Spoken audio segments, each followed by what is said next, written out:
අයිබෝවන් සුබ දවසක් හැමෝටම. අද සුවිශේෂී පන්සලක වීඩියෝ එකක් කරන්න කියලා තමයි මම ඇවිත් තියෙන්නේ. මේ පන්සල ගොඩක් දෙනෙක් දන්නව ඇති.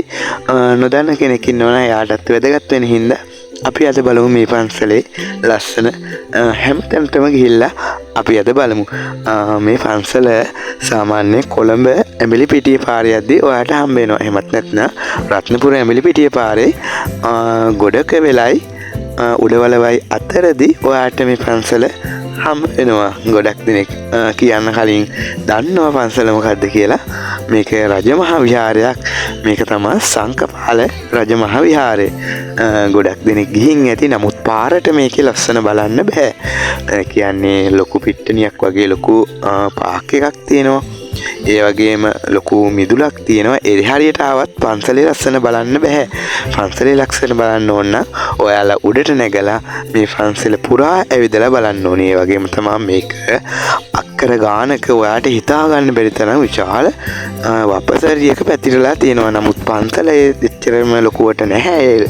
මම කියපු ටිකේ. නමුත් ඒ කඳු ගැටේ සම්පූර්ණම ඒ වගේ තියෙන ගල්ෙන් මේ වගේ රහතන් වහන්සේලා වැඩ ඉඳලා තියෙනවා. අවුරුදු ගානකට කලින් රහතන් වහන්සේලා 500ක් වැඩ හිටියා කියලා තමයි කියන්නේ. අපි තව පොඩ්ඩක් ඉස්සරහට ගිහිල්ලා බලමු. මෙතනක් තියෙනවා ගල් ගුහාවක්. එතන අලුතෙන් හදලා තියෙනවා සාමාන්‍ය පොළොන්නරු ගල් විහාරයේ අනුරුවක් මෙතන හදලා තියෙනවා. එතකොට බෝධීන් වහන්සේලා ගොඩාක් වැඩ ඉන්නවා.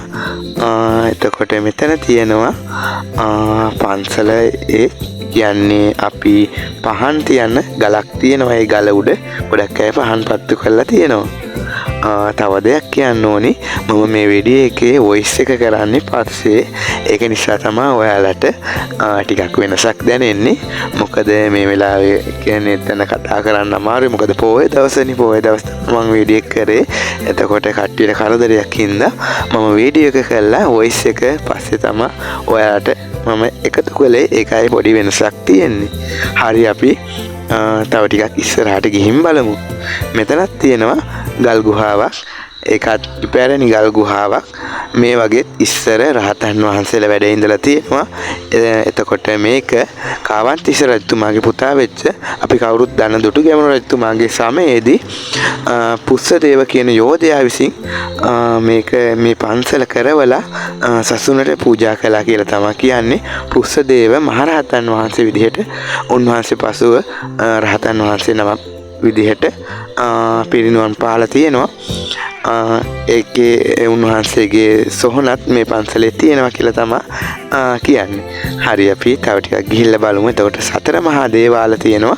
මේ ගල් කියන්නේ මේ ගල් දෙක අතරින් ගියාම සතර මහා දේවාල ඔයාලට වන්දනා කරගන්න පුළුවන්. විශේෂයෙන් කියන්න ඕනේ මේ පන්සලේ ගොඩක්ම බෝධීන් වහන්සේලා ගොඩක් වැඩ ඉන්නවා. ඒ කියන්නේ එක බෝධීන් වහන්සේගේ නමක් එහෙම නෙමෙයි. බෝධීන් වහන්සේලා ගොඩක් තියෙනවා. ඒ කියන්නේ බෝගස් ගොඩක් තියෙනවා. ඒ කියන්නේ මෙතන තියෙනවා ගල දෙකට පැයිලා තියෙනවා. මේක ගොඩක් කාලයකට කලින් වෙච්ච දෙයක් වෙන්නේ නැති කටාරම තියෙනවා. නමුත් ගල් දෙකේම සමහර විට කටාරම කෙටුවට පස්සේ එහෙම උනාද දන්නෙත් නෑ. හරියට කියන්න අමාරුයි. නමුත් ගල දෙපළු වෙලා තියෙනවා. මම හිතන විදිහට කටාරම කොටන්න ඇත්තේ ගල් දෙකේ වෙන්න ඇති කියලා අනුමාන කරන්න පුළුවන්. ඒත් අර හරියටම මට කියන්න බෑ. මොකද මම දන්නේ නැති හින්දා. එතකොට අපි මෙතන තියෙනවා සෙතපෙන බුදු පිළිම වහන්සේ කෙනෙක් සහ සිටි පිළිම වහන්සේ කෙනෙක් මේ ගල් ගුහාව ඇතුලේ.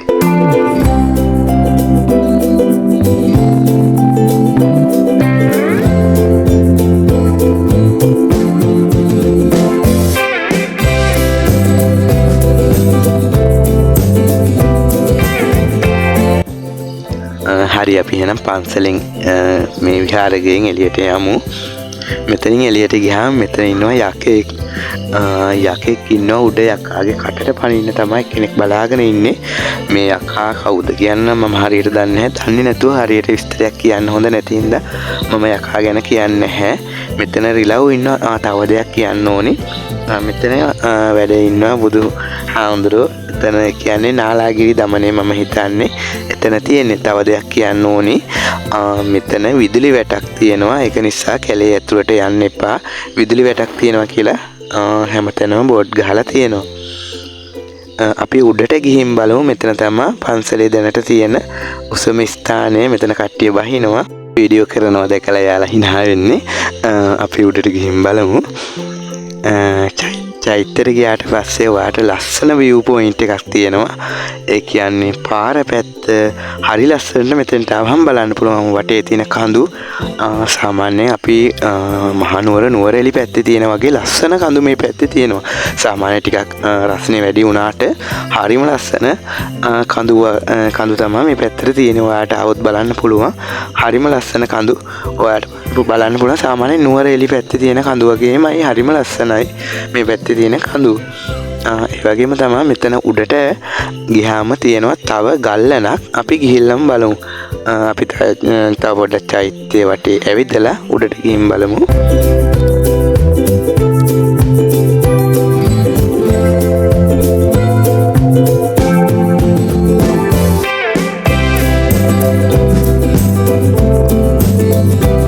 එතකොට මම මේ ඇවිත් තින්නේ චෛත්‍යයට වඩා උඩ තියෙන විහාරයකට. මේකේ නම් දැනට ගරා වැටිලා තියෙන්නේ. මේකේ බුදු පිළිම වහන්සේලා මොනවත් දැනට වැඩ ඉන්නේ නැහැ.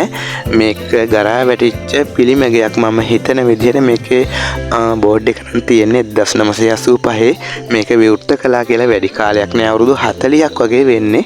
මේ කියන්නේ මේ කොටස ඉස්සරහ කොටස මම හිතන්නේ නැත්නම් මේක අවුරුදු ගාණක් පරණ රජ කාලෙකක්. නමුත් මේකේ අලුත් එඩියාවක් කළා 1985 විවෘත කළා කියලා කියන්නේ. නමුත් මේකේ මේ වෙනකොට කිසිම දෙයක් නැහැ, ගරා වැටිලා තියෙන්නේ. මෙතන තව උඩට පොඩ්ඩක් ගියාම මෙතනක් තියෙනවා බෝඩ් එකක්. විදුලි වැටක් ඇති බැවින් ඇතුල් වීමෙන් වළකින්න කියලා තමයි තියෙන්නේ. ඒක නිසා ඔයාලා සාමාන්‍යයෙන් විදුලි වැටක් තියෙනවා කියලා දාන නිසා මෙතනින් ඇතුළට යන්න එපා. සමහර විට අලි වැටක් වෙන්නේ නැති අලි ඉන්නවද කියන්නේ මම හරියට දන්නේ නැහැ. මේ පැත්තේ උඩවලුව පැත්තේ අලි ඉන්න හින්දා සමහර විට ඉන්නවා ඇති මේ කැලේ. ඒක හින්දා වෙන්නේ නැති. කොහොම හරි විදුලි වැටක් තියෙන හින්දා මෙතනින් අස්සට යන්න එපා කියලා තියෙන්නේ. සමහර අය නම් ගිහින් තිබුණා. ඒ නිකන් බලන්න යන්නේ නැති.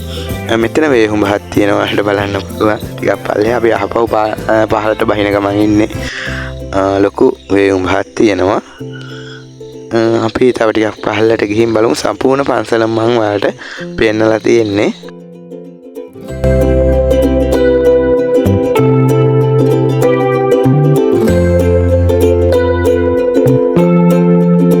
මෙතන බණක් දේශනා කරනවා. කියන්නේ පොයේ දවසේ සිල් ගත්ත ඇයට බණ දේශනා කරනවා ස්වාමීන් වහන්සේ නම.